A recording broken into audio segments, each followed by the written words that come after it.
What up, everybody? And if you're new here, welcome to Knockouts and Three Counts. If you've been around a while, you've seen my fucking face for a while. If you're new here, Corey's been joining us for the last year and is now a new face on this show as well. Corey, we had quite the great show today. We're getting ready to talk to XFC President Mr. Myron Molotky. See that? I got his name right not once, but twice. You see, that's why we do our homework here at Knockouts and Three Counts. But we talk about all kinds of things. Talk about XFC Young Guns. Talk about our boy Kenny Cross, our boy Bobby Nash, and our buddy Austin Bashi, who, if you check out the links later in this video, you'll see we just had him on the show last week, and he's getting ready to go to war this Saturday, March 27th, for XFC Young Guns, which you'll be able to find on Fox Deportes, Fight TV, all that good stuff. Corey, why should the people stay tuned and listen to us flap our gums? Well, more than just us, you should come in and listen to him because he really does a great job of breaking down why you should come in and watch XFC. It's a real promotion on the rise, and it's a real, honestly, exciting fight every time they come up to bat. I really am entertained every single time. So you heard the man. It's going to be exciting. And we even talk some hockey, talk about the Red Wings and Stevie Y and a lot of different things. And like I said, since we're talking about Red Wings, hit that red thing and hit that subscribe button down there in the right-hand corner and stay tuned because you never know what you're going to see from Knockouts and Three Counts. So make sure you hit that subscribe button and you are here locked in every Tuesday and Thursday at 9 p.m. Peace.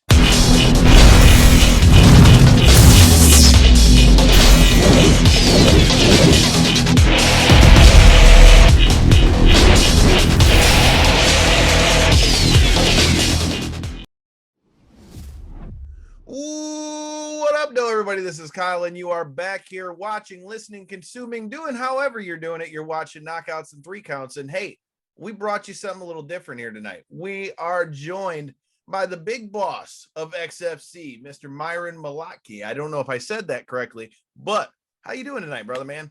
Doing great. Said it perfect. Nice work. Hey, man, see, I try to be professional because my last name, if you look at it, it looks like Collision. And my dad always used to get pissed off at that. So I try to pronounce people's names right because I've seen in past, they tend to get a little pissed off. Well, you know, mine's not an easy up. So, you know, you nailed it first time and that's impressive. So, hey, man, we'll let everybody know where they can find you and follow XFC and all that good stuff before we get going. Hey, we're easy to find. XFCMMA.net is our website. XFC MMA on all the social media, Twitter, Facebook. I don't know. I think what's the new one that's out that all the kids do? TikTok. Yeah, TikTok. Yeah. I think we might even have a TikTok going. So, oh, wow. All the mediums. I like it. So, Corey, social media manager staying busy. Yeah, man. Hey, dude, you got to be out there like that. That's one of the big things that's changed in MMA. Well, Corey, before I throw all the show stuff out, let them know where they can find you, all that good stuff, same old stuff. As always, only thing that I'm active on this point is Twitter, but Fight Fan from the 313, and let's get to it, boys. Hey, man, and if you aren't already doing so, I don't know what you're doing or how you found us, but thank you for finding us. Hit that subscribe button. You can follow us at KO3C Pod on Twitter and Instagram, Knockouts and Three Counts Podcast on Facebook, where we're live Tuesdays and Thursdays at 9 p.m.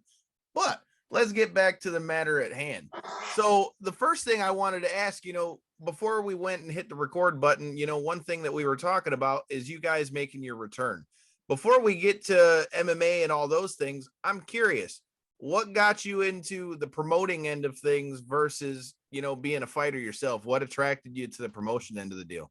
You know, I've always been big into boxing, you know, boxing fan, first of all, you know, the Kings back with Hearns and Hagler and Duran and Leonard.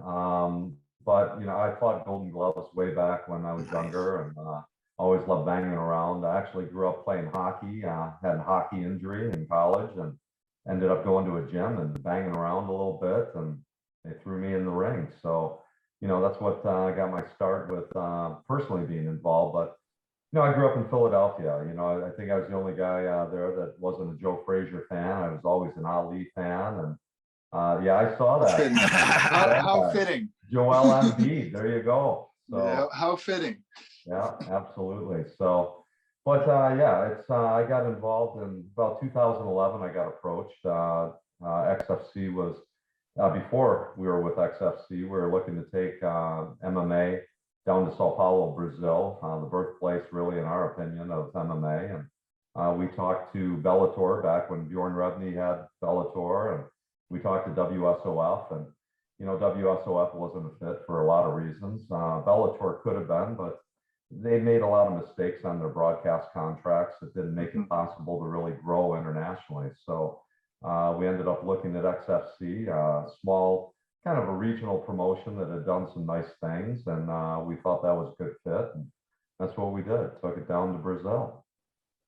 So I like it. I was telling Corey a little bit when we were getting ready for this. I've been watching what you guys have been doing for a little while. I know that another guy from here in Michigan, James Gray, went and fought out there for you guys in Brazil. Hence why we had the tryout here at Scorpion Fighting Systems. So that's another question for you.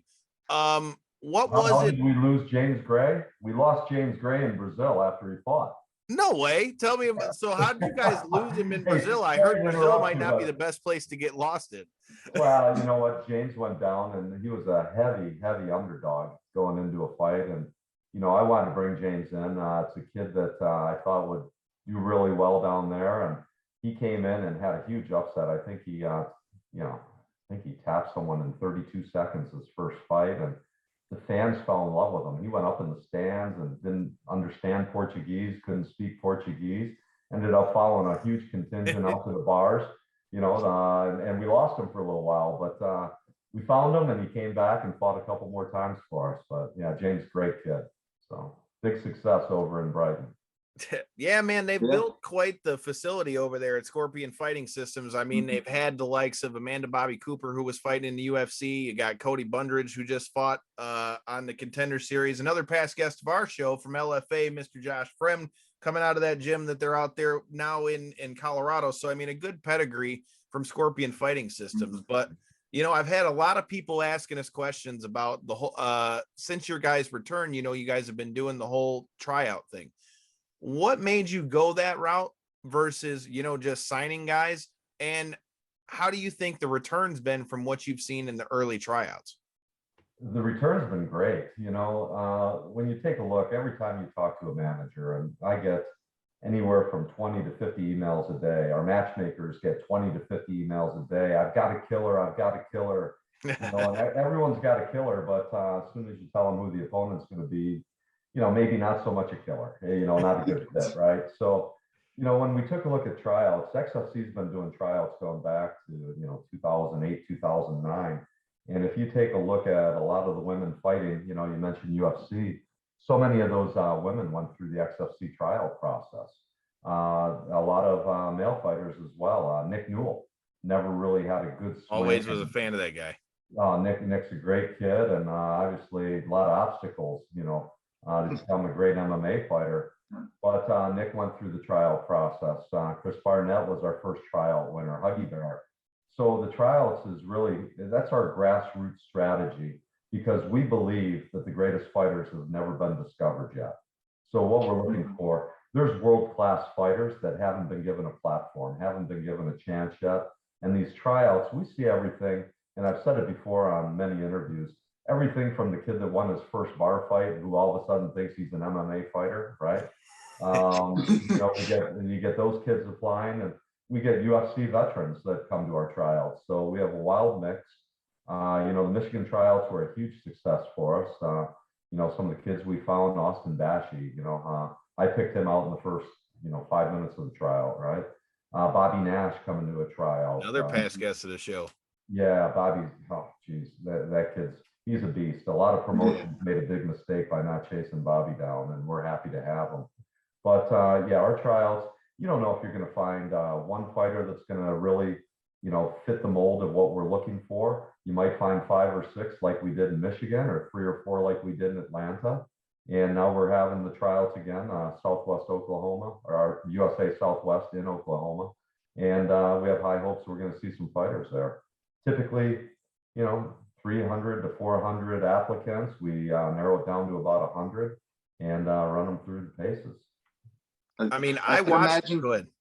I could imagine that would be something entertaining to watch on the day itself, or at least the weekend or whatever amount of time you guys run it over. But that's one question I actually had for you is us being from Michigan and having a Michigan-based podcast. I mean, we deal with a lot of these Michigan guys. We were already aware that it's a very talent-dense area, I guess you could say, for MMA. But what made you guys so interested in coming out here?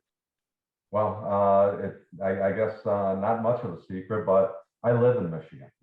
And from my standpoint, I've been following a lot of these kids for 7-8 years. Kenny Cross, I think I was at his second pro fight, and I saw that kid was going to be a star. And there's some great fighters in Michigan. Michigan doesn't take a backseat to any state. A lot of people love the Hawaiians. I do as well, just their style and stuff. But these Michigan kids are tough. It's just like any sport in Michigan, lacrosse and football and, everything else that's going on around here. Michigan has some gritty, tough kids. They're not pampered, right? These kids really get after it. And when you take a look at the MMA fighters here, I can't tell you how excited I am every time I do walk into a gym and just see that fresh talent. So you brought up 3 names who are all past guests of this show. You brought up Austin Bashi, who's going to be going to war this weekend at XFC Young Guns. You brought up Bobby Nash, who's a multiple-time past guest of the show and an ex-UFC vet himself. And you brought up Kenny Cross, who, again, another past guest of the show. So my question to you is, what was it about those 3 guys in particular that stuck out with them, if anything in particular? Because those, especially Kenny, I saw you guys did the big signing at the tryout and all that stuff. And I was watching it from Chicago because we were out working an event, Warrior Wrestling out in Chicago. And I was watching it from our hotel room. And it was cool to me when Kenny hit me up. He's like, yeah, you should probably watch the XFC tryout on Saturday. There's some pretty cool stuff coming. So being that we've gotten to know all 3 of these guys real well, what was it that stuck out about them in particular that made you go, these are guys that I want on my roster? Well, I'll start with Kenny. Kenny was, to me, the biggest no-brainer. I was holding my breath during this Contender Series that he was involved with. And I thought that was the biggest mistake ever made in the history of MMA. And, it may sound like an exaggeration, but from my standpoint, Kenny has always been that kid that I wanted to be the first fighter that I signed with the relaunch of XFC. He has it all. He has the star power, but he has the talent as well. That kid is just a rock, and love Kenny Cross. And I knew this would happen at some point. We didn't want to do anything until we were locked down, ready to go. So again, that's why, we had to wait a little while, and thankfully it all worked out the way it did. Next one on the list, let's go with Austin. Austin was working out. His brother Avon was there. I think Avon was injured during the tryout. Would have loved to have taken a better look at Avon as well, but he's a killer too. I can tell you from experience. I'm just saying. Yeah, you'll see Avon in the hexagon. I promise you that. As soon as he's ready to go, we're going to get him up and running. That's for sure. But Austin, I saw the first 5 minutes of his group that was there, the lighter weights, and the impression that he made. Okay, first of all, you see kids smiling, having a great time, but more importantly, the way he was attacking the pads. That kid, that size, going at it the way he was. I grabbed the matchmaker. I said, that kid, right now, right here, let's go. Okay. And they watched him throughout the rest of the tryout, and he just got stronger as the tryout went on. So Austin was another no-brainer. I knew would be a great leader, especially launching Young Guns. It was very important to get Austin involved. And then, Bobby Nash, Bobby's just another, kind of like Kenny, it was just such a no-brainer. Bobby was available. But Bobby has a lot to prove. He's got just so much talent. He's so hungry. He suffered a few tough losses, it kind of shortened his run that he was hoping for when he was with UFC. But that's a guy who's going to make a lot of noise. And I promise you, keep an eye out for Bobby Nash. I know you guys will. But Bobby's going to go on a run here. I really feel it. So I was still training with Bobby when Bobby was fighting in the UFC. So I remember both of those fights quite vividly because Don Richard was my coach. So Don was in his corner for both of those. And it was crazy, man, because I remember when he got to the UFC, I'm like, dude, this guy is going to be a problem because I knew Bobby had the knockout power, but as everybody knows, you know, he has that NCAA Big Ten wrestling pedigree, which it can't be understated how big of an advantage that is when it comes to MMA. I mean, even I had I had 4 fights boxing. I never got to fight MMA, but I have a purple belt in jiu-jitsu, and I've gotten to roll with Bobby.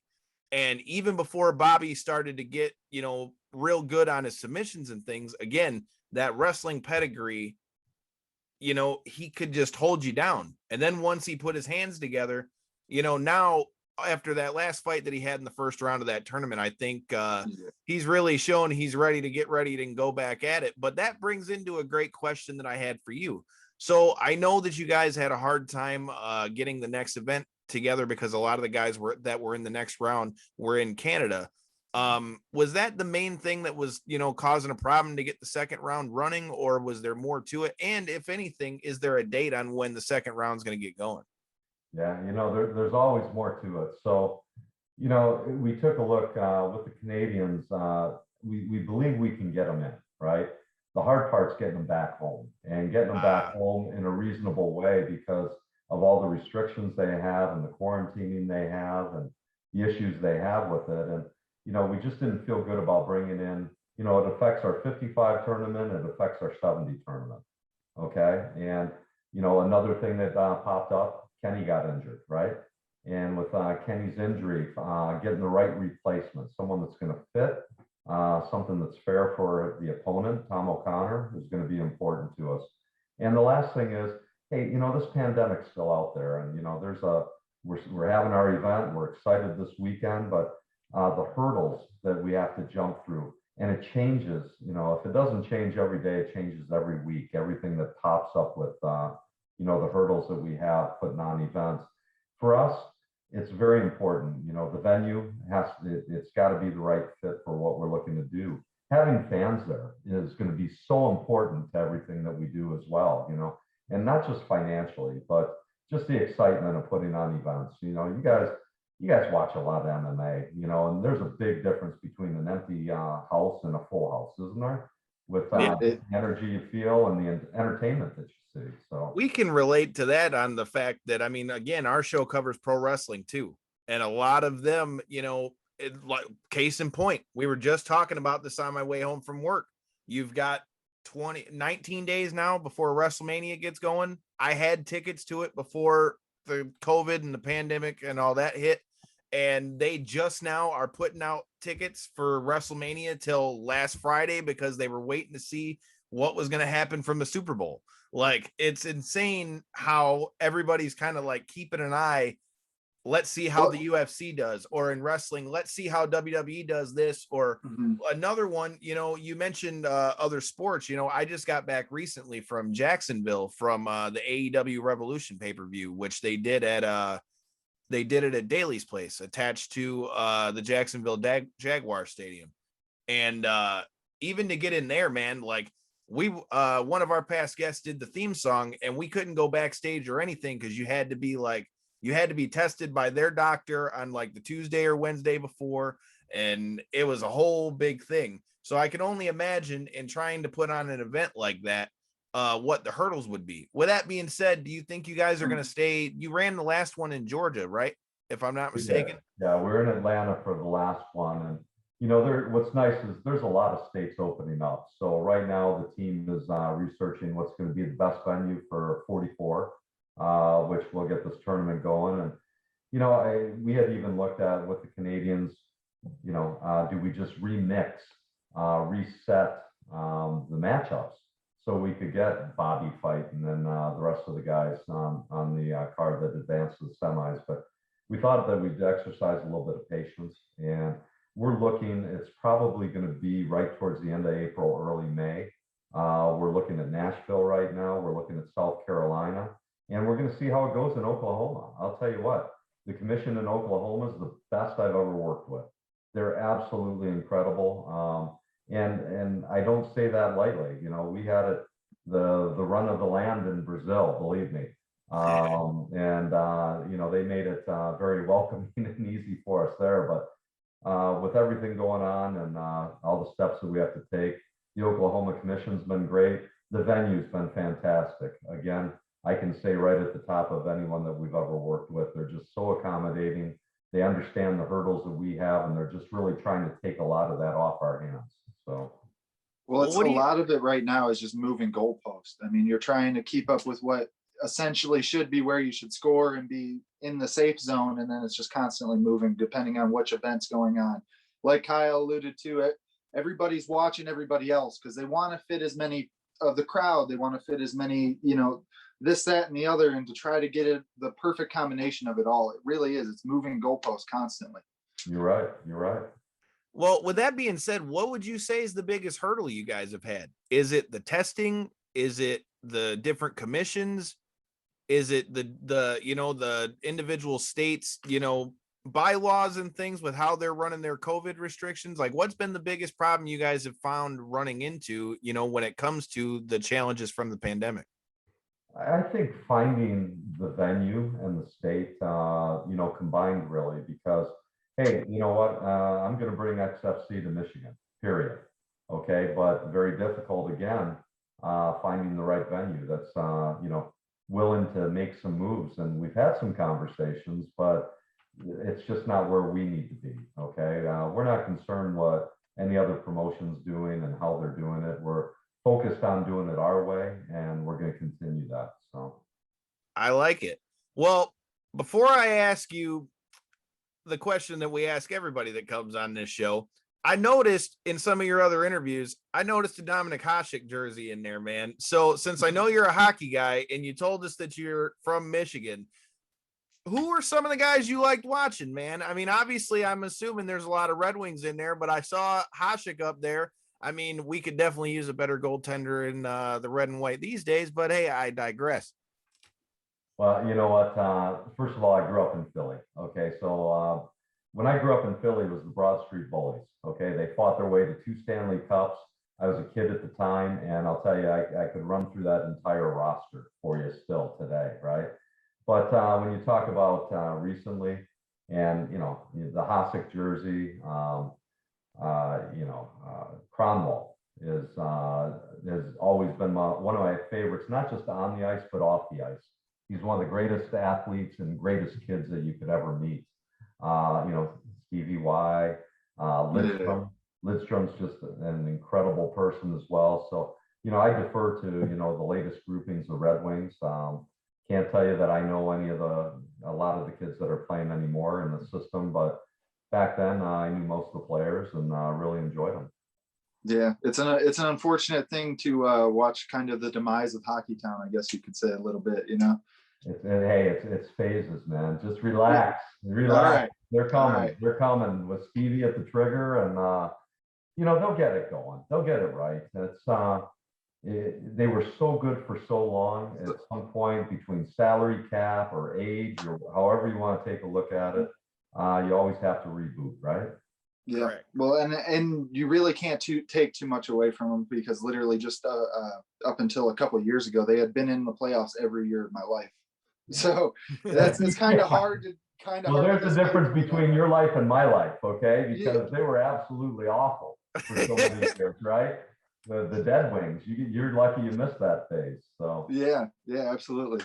Hey man, I think we've had to make up for it with the Lions, though. I've lived through 0-16. I've lived through a lot of shitty Lions seasons. I'm just gonna say, I love the Lions, but I've lived through a lot of shitty Lions seasons. Yeah, I'll tell you what, as a fierce sports fan, I gotta tell you, and this might hurt a little bit, but I've never hated the Lions. There's no reason to hate the Lions. You know, no, you can't.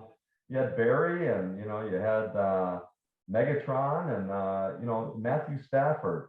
You know, shame on anyone that craps all over. Thank you. Yeah, I'm so glad to hear somebody else say that, because man, you heard the same thing when everybody was gung-ho Verlander, and then the guy leaves and goes to Houston and wins a championship. And instead of saying, you know what, this dude got us to the World Series and did good like the majority of the time he was here, Good for you. You got one. It's no, he's a fucking traitor. Why are you a traitor? Because you want to go get you a championship ring. I don't understand it. I feel like people hate on anybody who wants to be great. That's all I'm just gonna because it's the love of Detroit. They wish they would have been able to hold that championship high with the Detroit on their shoulder, you know. Look, bro, if he goes out and gets him a both. championship next year, I ain't mad at Matt Stafford either, dude. No, not even a little bit.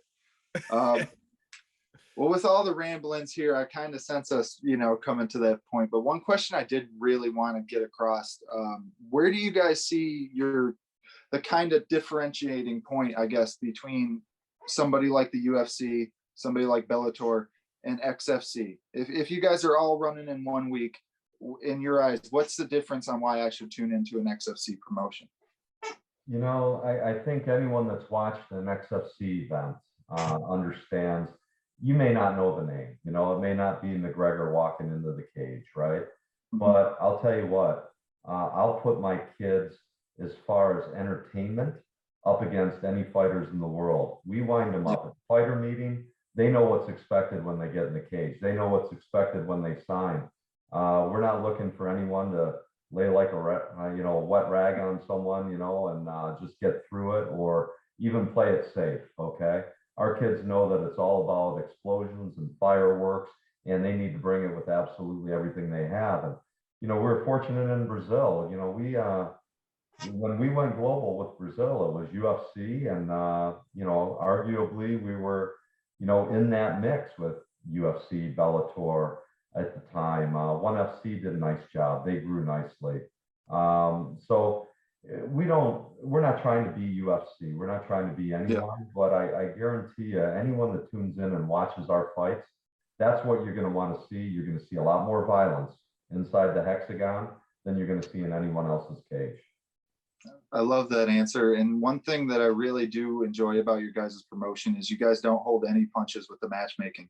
You guys really do put some quality matches in there. It really is worth watching every time. So I appreciate that. Our matchmaking's been great. Eduardo Duarte, he's been with us since our days in Sao Paulo, Brazil.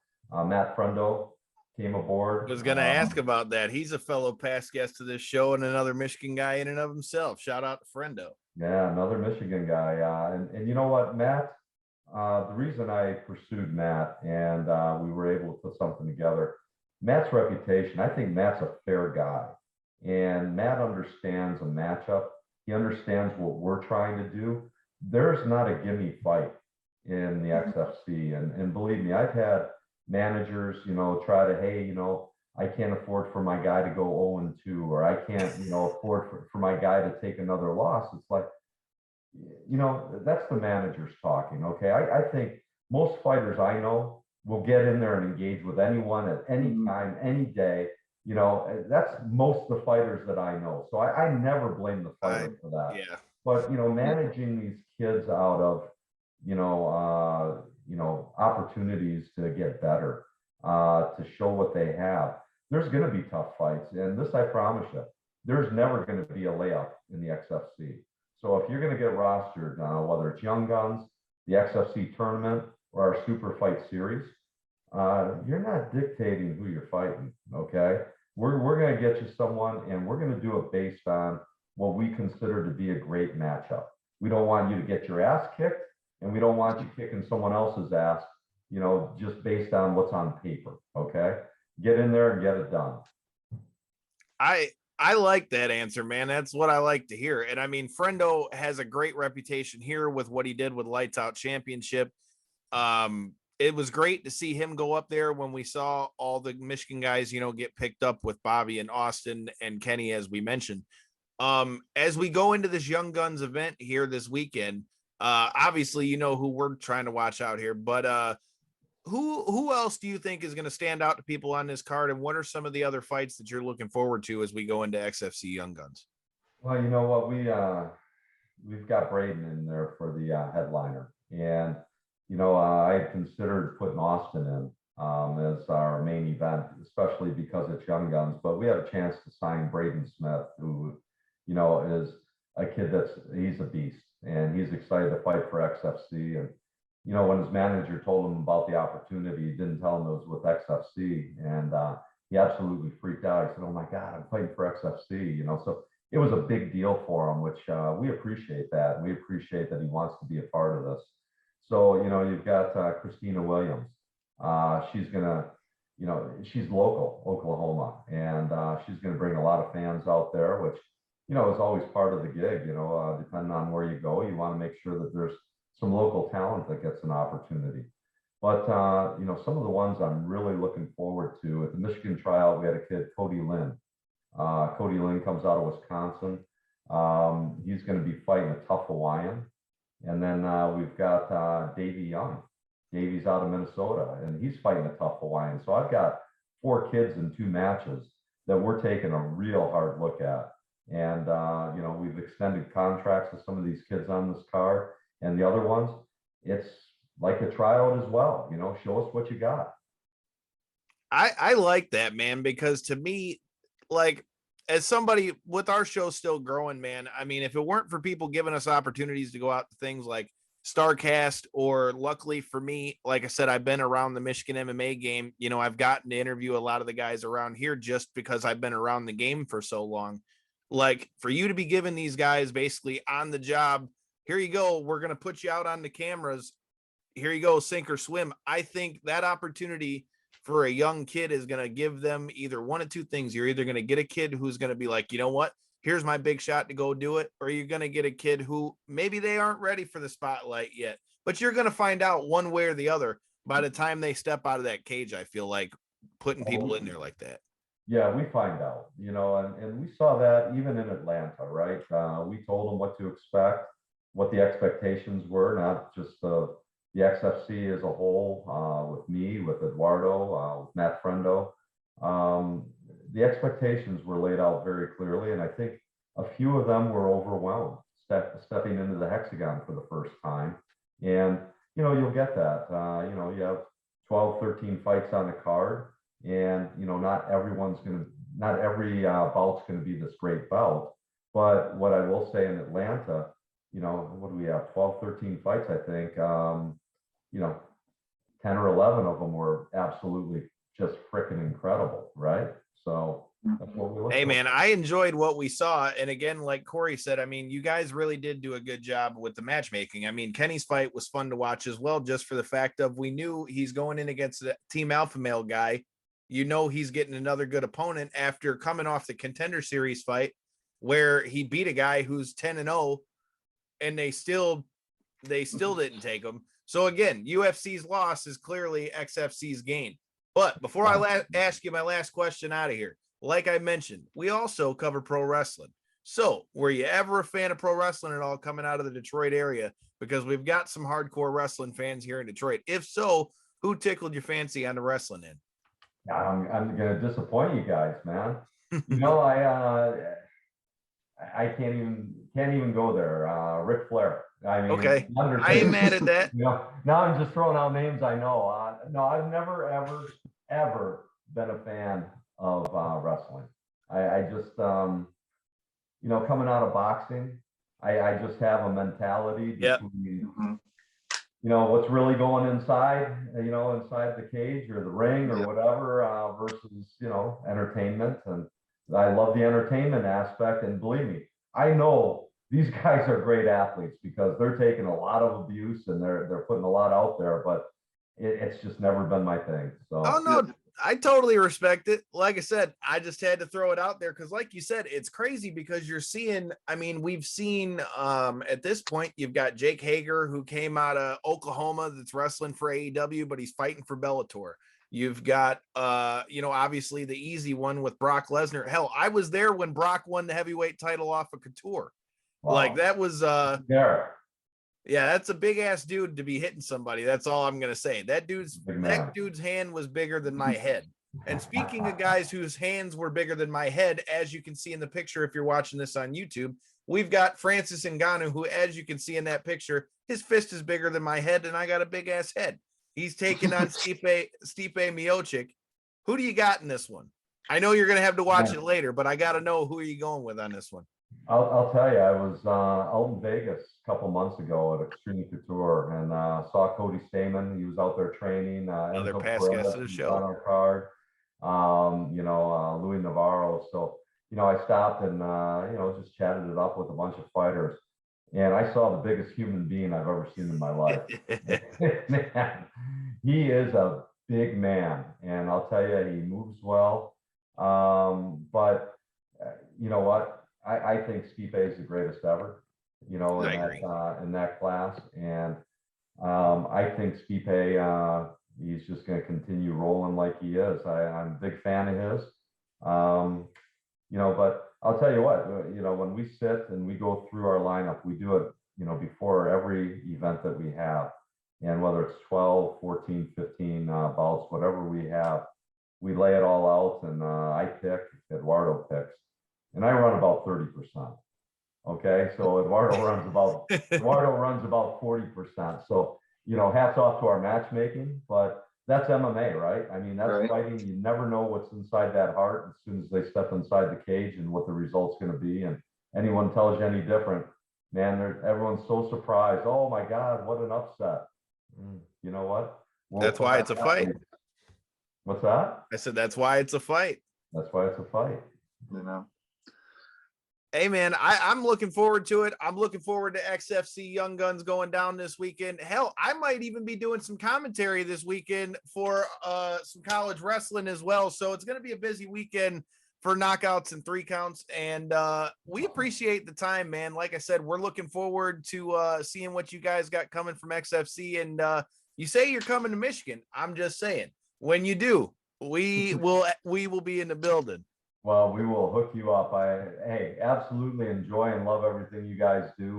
Great job, especially with the Michigan kids. I mean, they deserve it, right? Let's put them on that platform and let's give them every chance that they can, because there's some great talent here, and not just the ones that are fighting for XFC. There's some great kids floating around the state that are going to be something over time. You take Jesse Bazzi. I mean, another past guest of the show. You're just naming the whole guest list. Geez, I love that kid, and if we can find the right spot, the right situation for him, I'd love to get him inside the hexagon and see what he can do. He's just he's tough, man. That's the thing that sets Jesse apart. Jesse is technical, but maybe not the most technical person you'll see. But from every fight I've ever watched Jesse in, Jesse's just fucking tough. He's technically a badass, is what Jesse. Right. You know what I mean? Like, this dude is just tough. Even when I remember we interviewed him right before he went to go fight for LFA, and he took a real tough fight in that fight, and just still the whole fight, all 3 rounds is banging it out with this dude. So, I mean, there's so many guys in Michigan that I feel like, given the opportunity or given the foot in the door, like you guys are doing at XFC, are going to do big things. And for us at Knockouts and 3 Counts, I just want to say, I appreciate that you guys are working with guys like us as well, because giving us the opportunity, we're more than happy to do anything we can to help you guys grow as well. And it's cool to see promotions that realize if we all eat and we all grow, the sport of MMA grows. And ultimately, that's what we're all hoping in 2021 after this whole pandemic, I'd think. Yeah, that's exactly it. We're going to get through it, whether it's going to be the new normal or get back to normal, right? But we're going to keep pushing. XFC is going to continue doing events. We're going to continue doing our tryouts. We're going to head down to Latin America. We're going to head to Europe as soon as things open up. And our roster is going to grow. We've got so many kids in Latin America and in Europe that are just ready. And you want to talk about some great matchups coming up in the future. Open the borders. Let's go. Let's get them in here. So, hey, I'm all with it, Corey. Now you've heard it out of the man's mouth. You heard it yourself. Corey is more the MMA guy of our show.